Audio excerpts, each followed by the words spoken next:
Hi అండి అందరికీ welcome back to our channel SSV హర్విల్లు. అందరూ ఎలా ఉన్నారండి? బాగున్నారా? నేను బాగున్నాను. మీరందరూ కూడా ఆనందంగా, ఆరోగ్యంగా, హ్యాపీగా ఉండాలని మనస్ఫూర్తిగా కోరుకుంటున్నాను.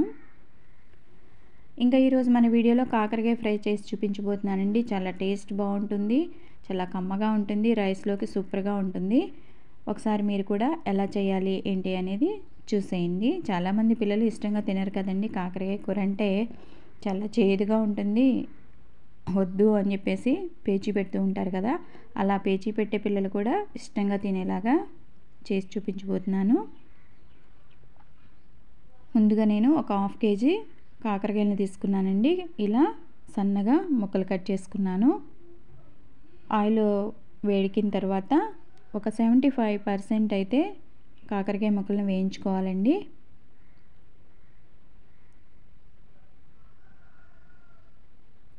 ఇలా సన్నని మంట మీద అంటే సిమ్లో పెట్టుకొని వేయించుకోవాలి.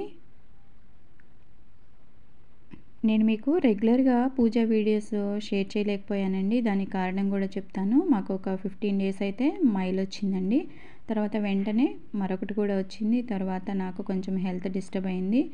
అందువల్ల నేను పూజా వీడియోస్ మీతో షేర్ చేసుకోలేకపోయానండి. ఇంక ఇప్పుడు అమావాస్య కూడా అయిపోయింది. ఒక్కసారి క్లీన్ చేసేసుకున్న తర్వాత పూజా వీడియోస్ మీతో నేను షేర్ చేసుకుంటాను. ఇలా 75% వేగిన తర్వాత ఆయిల్లో నుంచి తీసేసుకోవాలండి. ఇప్పుడు నేను వేరొక ప్యాన్లో ఒక గుప్పెడు వేరుశనగ గుళ్ళు వేయించుకుంటున్నాను. ఇవి కూడా లైట్ బ్రౌన్ కలర్ వచ్చే వరకు కూడా వేయించుకోవాలి. ఇలా వేగిన తర్వాత తీసేసుకోవచ్చండి. తర్వాత ఒక గుప్పెడు తెల్ల నువ్వులు ఉంటాయి కదండి, అవి కూడా వేయించుకుంటున్నాను. ఈ తెల్ల నువ్వులు వేయటం వలన చాలా కమ్మగా ఉంటుందండి కర్రీ, చాలా బాగుంటుంది టేస్ట్. ఇవి కూడా లైట్ బ్రౌన్ కలర్ వచ్చే వరకు వేయించుకొని తీసేసుకోవాలి. తర్వాత ఒక స్పూన్ వరకు ధనియాలు వేసుకుంటున్నానండి. ధనియాలు కూడా లైట్ బ్రౌన్ కలర్ వచ్చే వరకు వేయించుకోవాలి. దీనిలోనే కొంచెం ఎండు కొబ్బరి ఉంటుంది కదా, అది కూడా వేసుకోవచ్చండి. నేనైతే కొబ్బరి పొడి వేస్తాను లాస్ట్లో.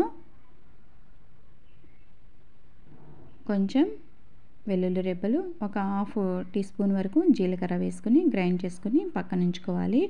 తర్వాత కర్రీ చేసుకోవడానికి ఒక ఆనియన్ అయితే కట్ చేసుకున్నాను. పచ్చిమిర్చి చిలుకలు కూడా వేసేసుకొని పోపు వేసేసుకున్న తర్వాత దానిలో లైట్గా ఫ్రై చేసుకోవాలి.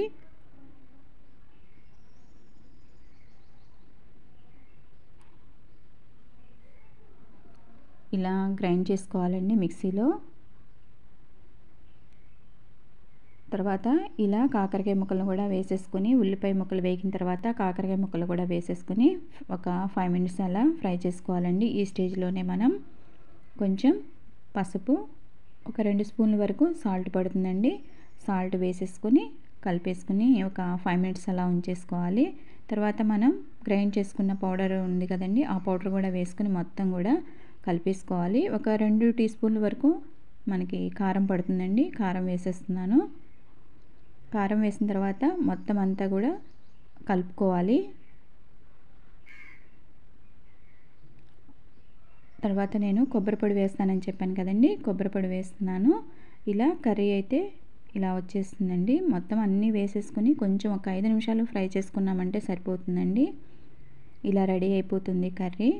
రైస్లోకి బాగుంటుంది. ఒకసారి ట్రై చేసి చూడండి. థ్యాంక్ యూ ఫర్ వాచింగ్ అండి. మరొక మంచి వీడియోతో మీ ముందుకు వస్తాను. మీ శిల్పా సుధాకర్.